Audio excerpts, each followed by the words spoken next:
The limitations of physicists who cannot design or decorate the world without the help of mathematicians. Physics is a discipline that studies matter, forces, energy, motion, and space-time to understand how the universe moves. Mathematics, on the other hand, is the language used to uncover the secrets of nature. The phenomena that physicists observe ultimately occur because of invisible forces and laws. How should these invisible things be described, and how should they be written? It is at this point that mathematics appears. As mathematicians observe nature, they first look for visible patterns. However, by relying on sight alone, the common flow shared among patterns, that is, the pattern itself, often does not become clear. At moments like this, mathematicians assign numbers and letters to each pattern. They organize the relationships between them and write them down as an expression, like a single sentence. This expression is called a relational formula. When many different numerical cases are grouped and expressed using a single letter, such as X or Y, it becomes possible to move beyond the specific phenomenon that is directly seen and summarize everything at once as a law that holds in any situation. From this point on, the work belongs to physicists. They observe motion, light, electricity, and waves unfolding before them and think, the world moves according to relationships like this. Then, through experiments and observations, they continuously refine those formulas.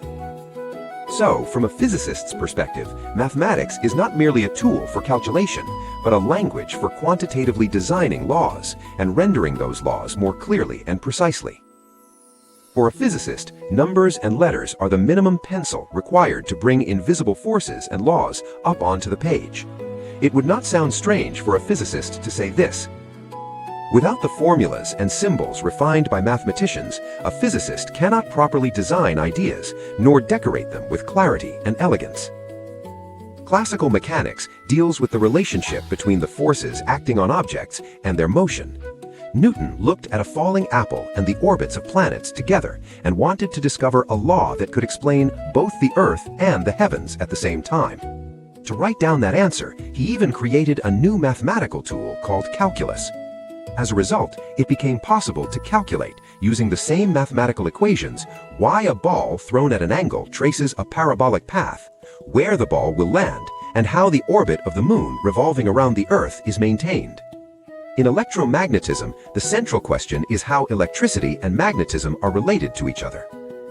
Maxwell organized countless experimental results and laws into 4 concise equations, showing that electric fields and magnetic fields are in fact a single electromagnetic field. Based on these equations, technologies such as radio waves, radar, medical imaging, and smartphone communication emerged one after another. A mathematical formulation once established thus became a seed that generated new technologies over a long period of time. In the case of relativity, the role of mathematics appears even more explicitly. Einstein presented a completely new perspective. Gravity is not a force, but the result of mass causing space-time to curve. However, to describe curved space-time with precision, Euclidean geometry alone, built on the assumption of flat space, was insufficient. As a result, Riemannian geometry, a geometry of curved space that mathematicians had already developed independently, became necessary in its existing form.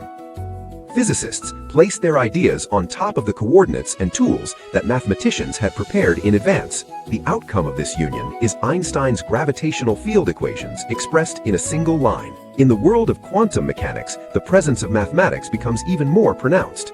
Physicists such as Bohr, Schrödinger, Heisenberg, and Dirac actively drew on deep mathematical tools, linear algebra, group theory, and differential equations to explain a world in which entities are simultaneously particles and waves. Even when describing the state of a single electron, physicists do not rely on simple numbers. They use vectors and operators, and to explain symmetry, they must invoke abstract group theory. Modern devices such as semiconductors, lasers, MRI systems, and even the newly emerging quantum computers are all built upon this kind of mathematical language. In this way, mathematics is closer to a study that prepares in advance and in multiple layers the language and sentences that physics may later use. Mathematicians broadly sketch possible structures and relations from the patterns found in nature, while physicists determine through experiments and observations which of those sentences are being used in this universe. The physicist Wigner described this kind of relationship by saying, "The usefulness of mathematics in the natural sciences is almost unbelievably remarkable." Put slightly differently, it can be said this way.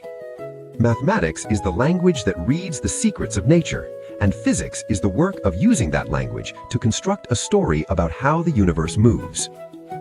Without mathematics as a language, physicists would have found it difficult to fully hold on to the images of the universe that arise in the mind, whether through words or through drawings.